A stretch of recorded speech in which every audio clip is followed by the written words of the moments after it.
Hello नमस्कार जय हिंद। जीतने वालों को मेरा सलाम और जीतेगा वही जो विश्वास करेगा।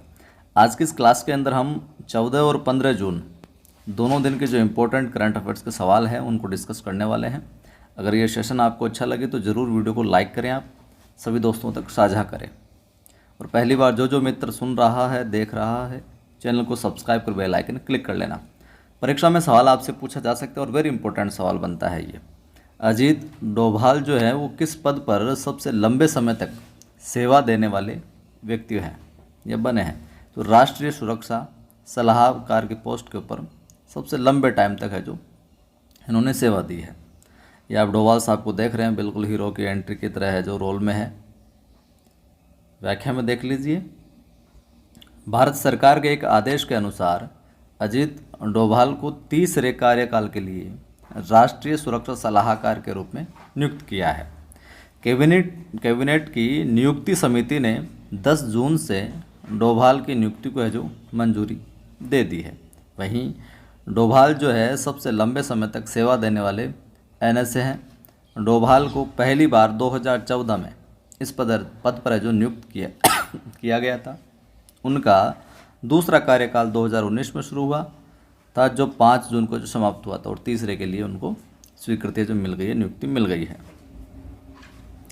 आपसे सवाल पूछा जा सकता है कि किसको हाल ही में दोबारा प्रधानमंत्री नरेंद्र मोदी का प्रधान सचिव है जो नियुक्त किया गया, दोबारा सेकंड टाइम प्रधान सचिव? तो डॉक्टर प्रमोद कुमार मिश्रा साहब को। ये प्रमोद जी देख लीजिए, प्रमोद कुमार मिश्रा प्रधान सचिव। और ये दोनों सवाल है जो इम्पोर्टेंट रहने वाले हैं। व्याख्या देख लीजिए इसकी। पूर्व आईएएस अधिकारी डॉक्टर प्रमोद कुमार मिश्रा को दोबारा प्रधानमंत्री नरेंद्र मोदी का प्रधान सचिव नियुक्त किया गया है। कार्मिक एवं प्रशिक्षण विभाग की ओर से जारी एक आदेश के अकॉर्डिंग कैबिनेट की नियुक्ति समिति ने 6 जून से इस पद पर जो डॉक्टर मिश्रा की नियुक्ति को जो मंजूरी दे दी है। डोभाल साहब के साथ साथ ही लगभग 2014 से 19 के दौरान प्रधानमंत्री के अतिरिक्त प्रधान सचिव के रूप में जो कार्यरत रहे। परीक्षा में सवाल पूछा जा सकता है कि dedicated freight courier corporation of India limited के अगले एमडी के रूप में किसे चुना गया है? प्रवीण कुमार साहब को चुना गया है। तो प्रवीण कुमार जो हैं वो रेल मंत्रालय के तहत एक सार्वजनिक उपक्रम dedicated freight corridor corporation of India limited के क्या है अगले प्रबंध निदेशक यानी कि एमडी होंगे। सार्वजनिक उद्यम चयन बोर्ड पैनल द्वारा इस पद के लिए उनकी सिफारिश की गई है। वर्तमान में वह DFCCIL में कार्यकारी निदेशक के रूप में कार्यरत है। जो dedicated freight corridor corporation of India limited है, इसके अंदर वर्तमान में वो कार्यकारी निदेशक हैं। प्रश्न आपसे पूछा जा सकता है कि भारत ने आपदा प्रभावित पापुआ जो न्यू गिनी है उसको कितने मिलियन अमेरिकी डॉलर की मानवीय सहायता भेजी है? 1 मिलियन की पापुआ न्यू गिनी को। भारत ने हाल ही में आपदा प्रभावित पापुआ न्यू गिनी को 1 मिलियन अमेरिकी डॉलर की मानवीय सहायता भेजी जो वहां पहुंच गई है। मानवीय सहायता प्राप्त करने के लिए पोर्ट मोरेस्बी हवाई अड्डे पर पापुआ न्यू गिनी के विदेश मंत्री जस्टिन टकाचेंको और रक्षा मंत्री बिली जोसेफ जो मौजूद रहे। पापुआ न्यू गिनी ओशिनिया में स्थित एक देश है। प्रश्न आपसे पूछा जा सकता है और ये भी अच्छा सवाल है, जल्दी आपको देखने को मिलेगा ये सिस्टम।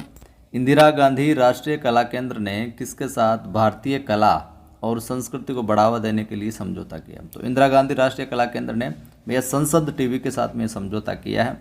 तो एक दूसरे प्रोग्राम है जो यहाँ पर साझा होंगे। भारतीय कला और संस्कृति को और अधिक लोगों तक पहुंचाने के उद्देश्य से इंदिरा गांधी राष्ट्रीय कला केंद्र और संसद टीवी ने एक महत्वपूर्ण समझौता किया। समझौते के तहत IGNCA के निर्मित कार्यक्रम संसद टीवी पर जो भारतीय कला और ये इंदिरा गांधी राष्ट्रीय कला केंद्र इसके जितने भी कार्यक्रम होंगे वो संसद टीवी पर जो प्रसारित किए जाएंगे। साथ ही संसद टीवी IGNCA के सांस्कृतिक अभिलेखागार की सामग्री का भी उपयोग कर सकेगा। इंदिरा गांधी राष्ट्रीय कला केंद्र की ओर से डॉक्टर सच्चिदानंद जोशी और संसद टीवी के कौन मुख्य कार्यकारी अधिकारी? रजत पुन्हानी ने जो समझौता किया इस पर हस्ताक्षर जो किए।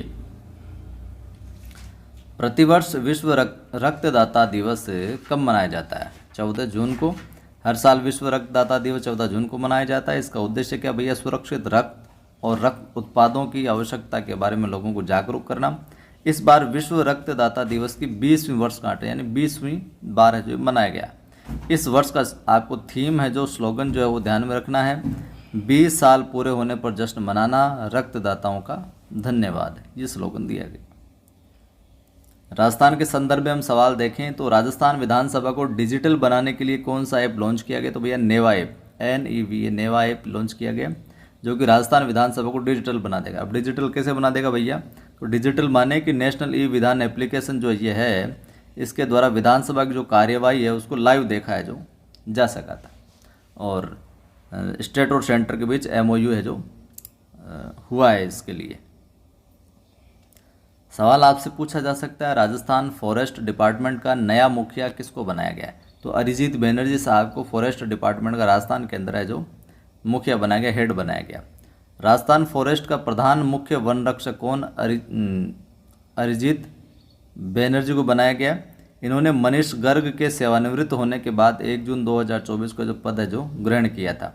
तो इनके पहले कौन था, मनीष गर्ग था, जो कि सेवानिवृत्त हो गया साहब। तो ये थे आज के इम्पोर्टेंट सवाल।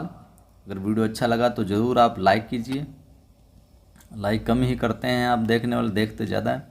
सभी दोस्तों तक, सभी ग्रुप में शेयर कीजिए। पहली बार जो साथी दे रहा है, कॉर्नर में जो सब्सक्राइब लिखा हुआ है उस पर क्लिक कीजिए, घंटी आएगी उस पर क्लिक कीजिए, और ऑल लिखा हुआ है उस पर क्लिक करें ताकि हर वीडियो की सूचना आपको मिलती रहे।